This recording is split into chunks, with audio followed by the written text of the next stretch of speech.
కనిపిస్తాం, కానీ మనకు తెలియకుండానే చేదైన ఫలాలను ఇస్తూ ఉంటాం. నీ రూపం చక్కగుంటే ఏమిటికి, నీ రంగు తెల్లగుంటే ఏమిటికి, నీ పర్సనాలిటీ మంచిగుంటే ఏమిటికి?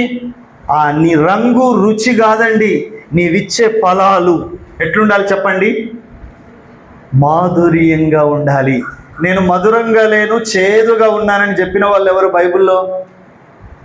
చెప్తారా? హలో, నయోమి అంతే కదండి. బెత్లెహేము నుండి ఎక్కడికి పోయింది ఆమె? మోయాబుకు పోయింది. మోయాబుకు పోయి ఉన్నాయన్నీ పోగొట్టుకుంది. భర్తను పోగొట్టుకుంది, కొడుకుల్ని పోగొట్టుకుంది, అన్ని రకాలుగా కృంగిపోయింది. తిరిగి మరలా దేవుడు బెత్లెహేములో ఆహారం సమృద్ధికి ఇస్తున్నాడని తెలిసిన వెంటనే నయోమి తన కోడల్ని తీసుకొని వస్తా ఉంటే అందరూ ఆమెను చూచి ఈమె